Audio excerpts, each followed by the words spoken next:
한 나라의 화폐 가치를 금의 양에 고정시킨다라는 겁니다. 금에다가 고정을 시킨다. 기준으로. 그래서 금을 이렇게 무게를 재는 단위가 그레인이라는 단위인데 당시에 1달러는 23그레인 정도였습니다. 23. 그런데 1파운드는 113그레인이었습니다. 우리 거의 5배. 그러니까 진짜 높네요. 1파운드를 달러랑 바꾸면 거의 5달러에 해당이 되는 4.8665달러가 됩니다.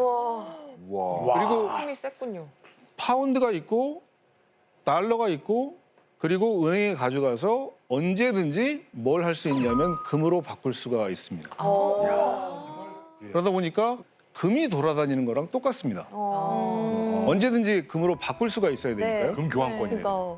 그러니까 어떻게 되냐면 세계가 한 가지 화폐를 쓰는 것과 거의 마찬가지인 상황이 벌어지게 됩니다. 금으로. 그래서 근본위제가 도입이 된 후에 우리가 알고 있는 세계화라는 것이 처음 시작된 때가 그때입니다. 그러면서 세계화를 떠받치는 기축통화라는 개념이 이제 나오기 시작한 거고 그때 파운드가 이제 그 역할을 했던 겁니다.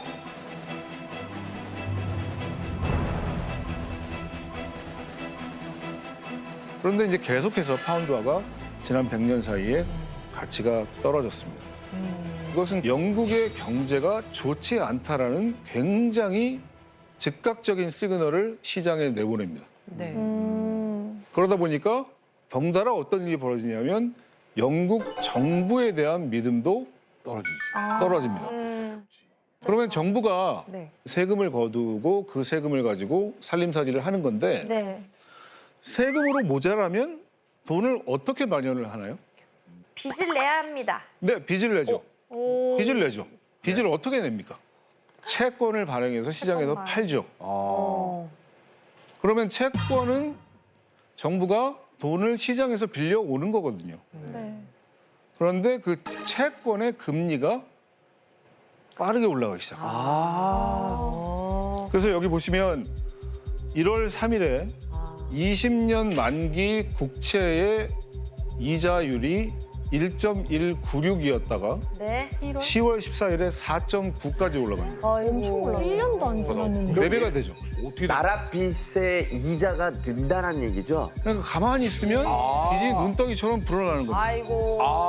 이 정도의 이자율은 유럽에서 가장 가난한 나라라고 얘기하는 뭐 그리스나 뭐 이런 나라들의 국채 이자율보다 더 높습니다.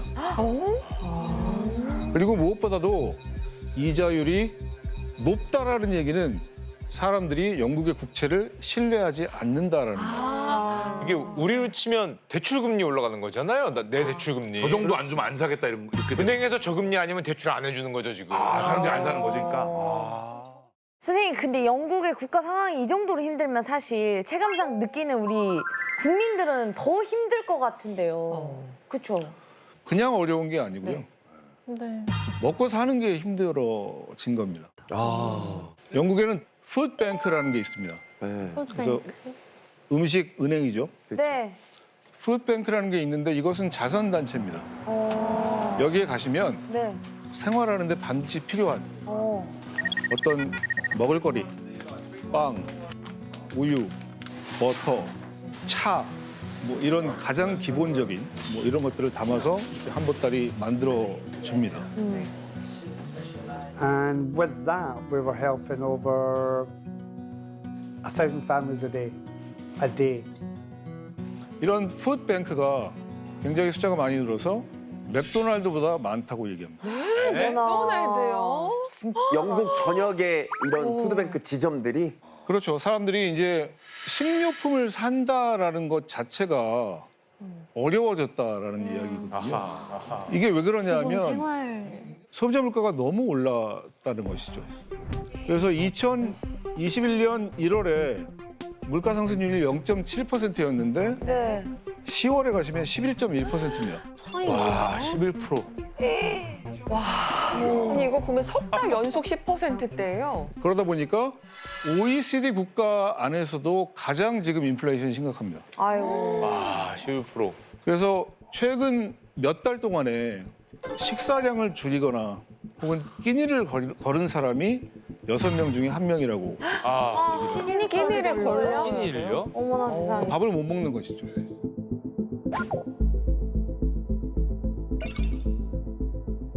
여기에다가 전기 가스 요금이 4월에 54%가 오르고 8월에 다시 80%까지 올라서 1년 새에 3배 가까이 인상이 됐습니다.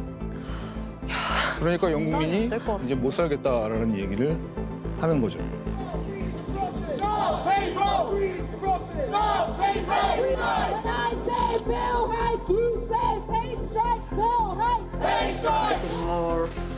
more up, I think more rise. They are struggling actually. They're struggling from the pandemic started and now it's struggling more because all the prices rise and the bills and as well and the electricity and gas they rise as well and for living in this time is very hard.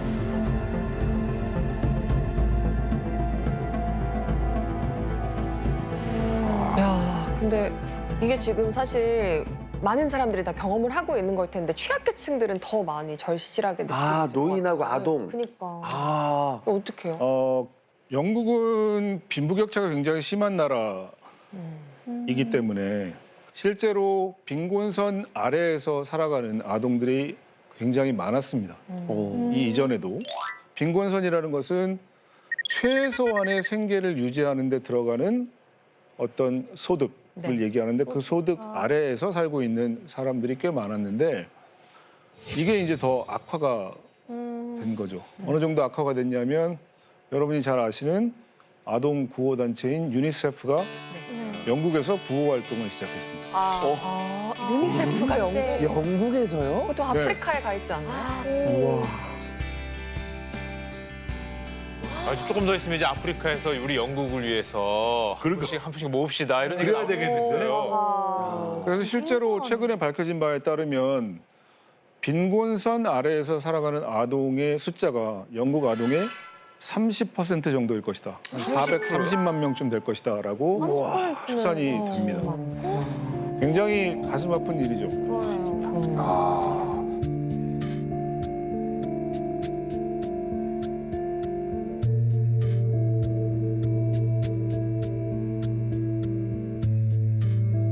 아이들 굉장히 취약하죠. 그리고 노인들 굉장히 취약합니다. 노인들 대부분은 국민연금을 받아가지고 사는데 그 연금을 받아가지고서는 도저히 생활할 수가 없는 이제 그런 형편이 된 거죠.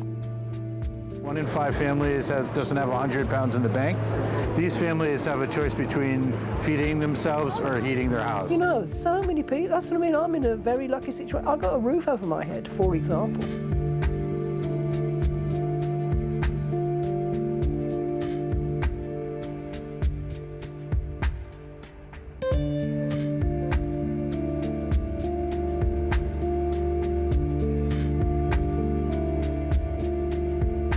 그래서 영국의 가계 가운데 3분의 1 이상이 올겨울에 빈곤선 이하로 떨어질 것이다라는 예측이 나옵니다. 3분의 1이요? 네. 가정 경제가 무너지는구나.